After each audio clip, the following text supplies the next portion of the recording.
I was talking to one of my friends, and he's a businessman. He does financial advising. And he told me that every day on his knees and he's praying to God and thanking Him for the day. He always goes to church and listens to the preachings of God because he wants to stay grounded. And the funny thing is, I am also in a mental health group, support group on Facebook. And a lot of people, obviously, in a mental health support group have issues that they are facing in life. If you don't have a mental support group on Facebook, it's not a must, but it's nice to join one. First, they might make you feel a little bit better about your problems, or they might trigger you. But I think either way, you're going to benefit from a mental health support group if you need one. Because you get to vent, and they listen, and they get to give you advice and tell you you're amazing. And maybe other people in your life don't even know how amazing you are or thank you enough for all the efforts that you do. So it's nice to just go into that kind of a group. Anyway, I asked them how, can anybody list, because everybody was complaining. And I was like, can somebody list something that they're grateful for? And nobody even cared to comment about what they're grateful for. And this is a mental health support group. And that, I found that astonishing. Basically because we just finished Thanksgiving and you must have had something to be grateful for. But nobody wanted to share anything that they're grateful for. I find that confronting, because if you're complaining, and the one thing that could stop your mental health is when you stop complaining, and another thing that could really help somebody's mental health is when they are grateful, and nobody wanted to get to be grateful. I found that confronting. So you see, somebody who is very successful in business and they have figured out that for them to be successful and happy in life, they need to be grateful every day for the small blessings. And then you find a lot of people with mental health group and you're asking them, do you have anything to be grateful for? But they are complaining night and day. So I just wanted to share that. I thought it was very, very revealing. And I haven't always been grateful for the things that I have had in my life. And some of those things, I lost them. You can lose a job, you can lose a relationship, you can lose something that you have worked hard for, because when you let life's busyness, life's everyday challenges cloud your thinking, you can start being very negative, complaining all the time, but you don't realize that your mind is getting depraved. It's moving into the wrong territory because you lost gratitude. I find that some of the most successful people, even people like Steve Harvey, they say that gratitude is important. They always thanking God. God commands that we love Him and that we worship Him and that we praise Him and we thank Him. And a lot of people take advantage. They think it's not something that they must do. I want you to think about gratitude as something that you must do. Something like breathing air, something like going to work, or whatever you value most. Think gratitude as that. Because now when you see it as a must, then you start applying it and it starts changing your life. And I can tell you, this year, I started this channel last year, and I kept a journal. You can see, from my videos, I kept a journal. I started writing things down that I am grateful for, and I can tell you the quality of my happiness has improved. I've been grateful for everything that I have. I'm grateful for my place, and I keep it clean all the time. And it's the little things that you start doing and you're like, oh, wow, I was missing out on all this happiness because I wasn't grateful. It can really change your mental health. I find that amazing. I wish I had been doing more of it for the last 10 years. My life could have been dramatically different. I know I could have achieved way more things in my life because I was more anxious and worried and fearful about things not working out, that it drove my mind crazy, right? I was worried, will I be able to get a green card? Will I be able to go to my family? I was worried about work. I was worried all the time, stressed out all the time, until I realized, and I was getting all this coaching and mental health help, and I realized gratitude has an amazing power, and it's been proven by science that it can really help your life. And I have been doing it, and it has changed my life. I feel much happier. I'm less anxious. Just going to church and thanking God for the air that I breathe, it has really helped me. I researched about some few things that you can do if you wanted to start a gratitude habit that can actually change your life. And some of these I've just learned from people I know.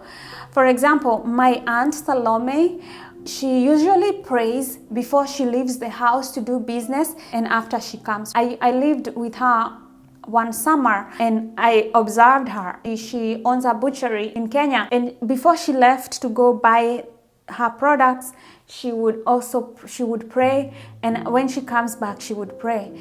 And she is one of the most peaceful people I know. She doesn't have a ton of money, and I'm sure God will bless her with that, but she's always grateful. The thing is, she's always grateful, and she's always peaceful, and she's always calm. She has that peacefulness that even when you're around her, you can kind of feel it. You can feel that energy of peacefulness. I thought that was great.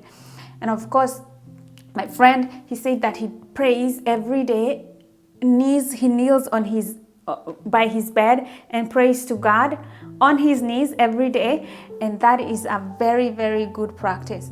Most people who are very grateful to God will say the grace before eating food, and this reminds you to know that every kind of nourishment for your body, for your mind, for your soul is coming from God. So you don't take things for granted and you start being arrogant if you achieve big things.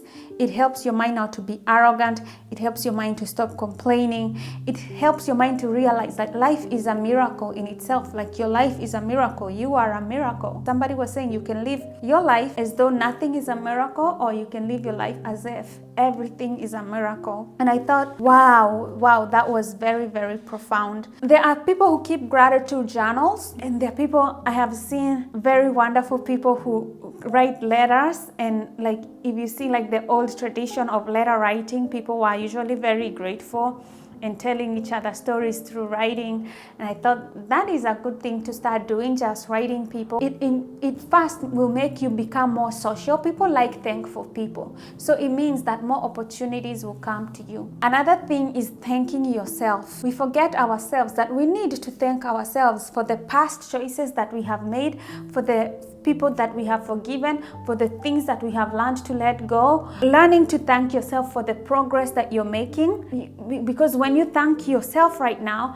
it means tomorrow you will thank your past self. In the future, you will thank your today self, and you will see the progress that you're making. So thanking others, thanking yourself, but above all, thank God, because every breath that you take is grace from God. And one thing that we should all learn from Jesus is that abundance comes as a result of gratitude. And Jesus was very intentional with his miracles and the way he performed them, and the message that he left made sure that it will linger on from generation to generation. One of the miracles that Jesus performs in the Bible is the 5 loaves and 2 fish, that miracle of feeding a multitude. So his disciples and him, they had been traveling for a while and they were not carrying anything. The people were not content with the government of the day because Herod was doing hideous things to the people. And so Jesus and his disciples went out, near the sea, and people followed him. And they wanted to hear Jesus speak. They wanted to get healed. They wanted miracles. So he spent a lot of time with them because he felt sorry for them. He could see that they had a spiritual hunger, and he spent a lot of time with them. He healed the sick. He helped the people who were blind to see, the crippled to walk.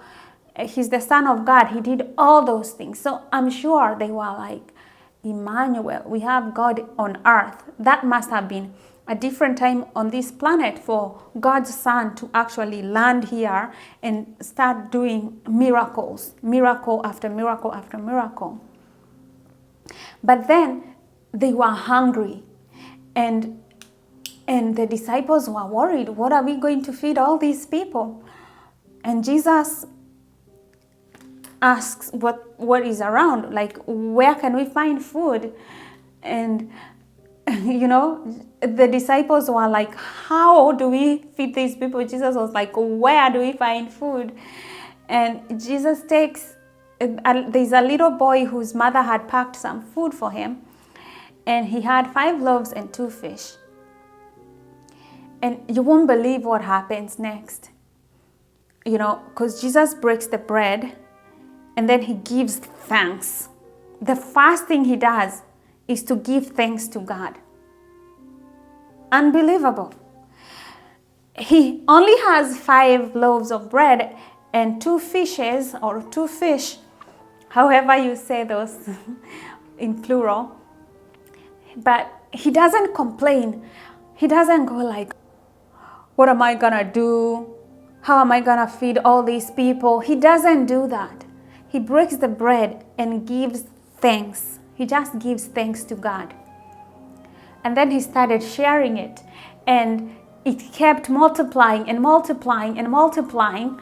Everybody was fed, everybody ate well, and they have 12 baskets remaining. 12 baskets. You can see the kingdom of God is one of abundance. And gratitude, if you thank God for the things that you have, gratitude will bring more and more and more. It just helps you when you give thanks and trust God and obey His will in your life. It really helps you.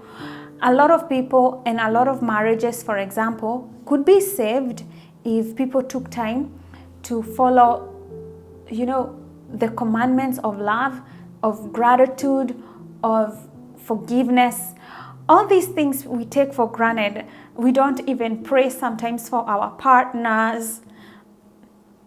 We forget the Bible commands we even pray for our enemies. So you can imagine not being grateful for your marriage, not praying for your partner, how that is going to affect your relationship in like 10 years.